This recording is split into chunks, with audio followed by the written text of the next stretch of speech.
आज आपण पाहतोय की मराठी चित्रपटाला थेट मार्केट उपलब्ध करून द्यायचा आमचा मोठा प्रश्न महामंडळातर्फे होता, मराठी निर्मात्यांकडे होता. मीडिया शिपर्स ही कंपनीला ज्यावेळेस आम्ही अप्रोच झालो आणि आम्ही त्यांना विनंती केली की आमच्या निर्मात्यांसाठी काहीतरी आपण एक चांगलं मार्गदर्शन करावं. मीडिया शिपर्स एक अतिशय चांगला प्लॅटफॉर्म या माध्यमातून मिळत आहे की ज्यातून मराठी चित्रपट त्यांच्या वेबसाईटला मराठी आपण चित्रपट टाकल्यानंतर जगातले सर्व बायर्स, आपल्याला नेहमी वाटते की बायर्स कुठं असतात, नेमकी कोण घेतं, कुठल्या देशात पिक्चर चालतील, मग मी डब कसं करायचा, मी त्याला रिमेक कसा करायचा, सबटायटल कसं करायचं, तर हे सर्व मार्गदर्शन हे मीडिया शिपर्स करणारे अतिशय चांगले लोक आहेत, मराठी लोक आहेत. त्यांनी देशात परदेशात जाऊन अतिशय चांगला टेक्नॉलॉजीचा वापर करून आपल्याला कुठलेही पहिल्यांदा इन्व्हेस्टमेंट न करता आपले चित्रपट त्या प्लॅटफॉर्म कसे टाकता येतील, आपल्याला जगातले चांगले बायर्स कसे येतील, ते मीडिया शिपर्स तर्फे आपल्याला मार्गदर्शन केलं जाणार आहे. त्यामुळे हा चांगला प्लॅटफॉर्म आहे. मराठी निर्मात्यांनी याचा फायदा घेतला पाहिजे असं मला वाटतं. मी उदय घारे, CEO को फाउंडर ऑफ मीडिया शिपर्स. पहिले तर मला मेघराज सरांचा आणि अखिल भारतीय मराठी चित्रपट महामंडळ यांचा आभार मानतो मी की त्यांनी आम्हाला हे प्लॅटफॉर्म चांगला म्हणजे दिला आहे. पहिल्या दिवशी आम्ही त्यांना सांगितलं मीडिया शिपर्स बद्दल, तर ते इमिजिएटली त्यांनी म्हटलं की हे खूपच चांगलं आहे. आणि आमचा जो उद्देश आहे मीडिया शिपर्सचा तो हा आहे की निर्माता आणि दिग्दर्शक यांना एक ओपन, सिंपल आणि चांगला प्लॅटफॉर्म मिळावा, ज्यांनी ते आपलं पिक्चर, आपला मूवी जे काय आहे ते चांगला प्रेझेंट करू शकतात. विनामूल्य त्यांना फ्री सबस्क्रिप्शन आहे.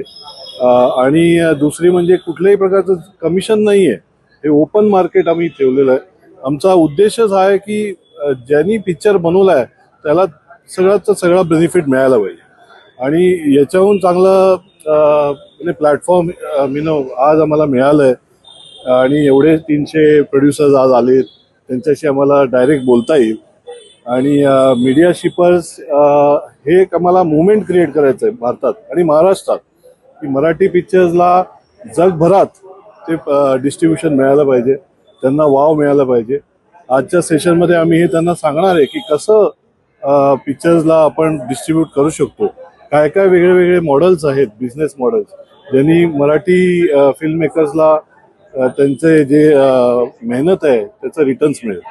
मेरा नाम शीतल है, Sheetal Vidyam, head of marketing for media shippers. Actually हमारा मिशन है spreading stories from every corner to every screen. Marathi में इतनी सुंदर सुंदर स्टोरीज हुई हैं, इतने बेहतरीन तरीके से स्टोरीज बनी हुई हैं, क्यों वो केवल महाराष्ट्र तक लिमिटेड रहे, या क्यों केवल इंडियन ओरिजिन में ही लिमिटेड रहे. शायद इसका कोई बायर टर्की में भी है, शायद इसका कोई बायर साउथ कोरिया में है. ये एक एक्चुअली एक प्रकार का एक मिशन है और हम इस मिशन को बहुत सीमलेस बनाना चाहते हैं.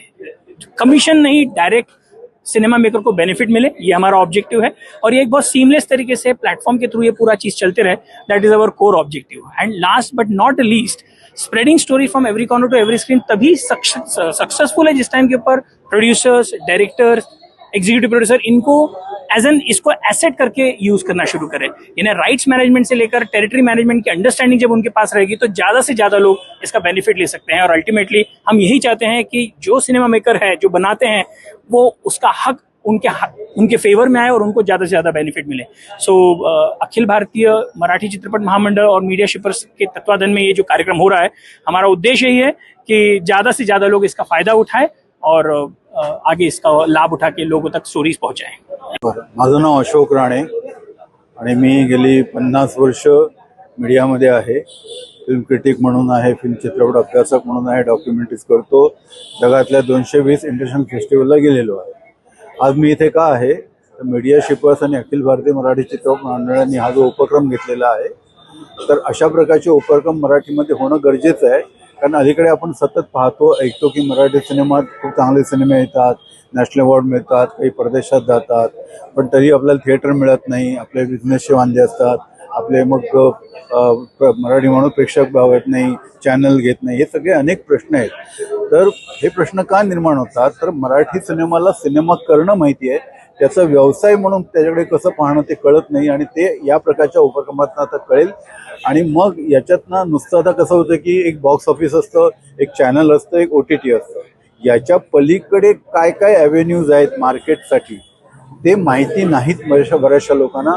आणि ते माहिती करून घेण्यासाठी हा उपक्रम फारच चांगला होतो आहे आणि चळवळ म्हणून उभं राहायला पाहिजे. हे आज एक घडलं आणि उद्या असं नाही, हे सतत यांना आपण आपल्या लोकांना एज्युकेट करत राहिलं पाहिजे, त्यांना ते सगळं दाखवायला पाहिजे, त्यांच्यात अवेअरनेस आणलं पाहिजे. त्याच्यासाठी हा उपक्रम आहे आणि हा उपक्रम हे सगळं पुढे यशस्वीपणे करेल. खरं तर अख्खा मराठी चित्रपटाचा वारसा इथं उपस्थित आहे असं म्हटलं तर चुकीचं ठरणार नाही. कारण 500 मराठी निर्माते या ठिकाणी जर उपस्थित असतील तर अख्खी मराठी फिल्म इंडस्ट्री इथं आज पुण्यामध्ये उपस्थित आहे. उदयजी, तुम्ही सांगितलं की आपल्याला ग्लोबल स्तरावर आता मराठी चित्रपट न्यायचा आहे किंवा मराठी चित्रपटाच्या निर्मात्याला न्यायचं आहे. विशेषतः माझी आपल्या सगळ्यांना एक विनंती आहे की निर्मात्याला देखील विनंती आहे, दिग्दर्शक असतील तर दिग्दर्शकांना विनंती आहे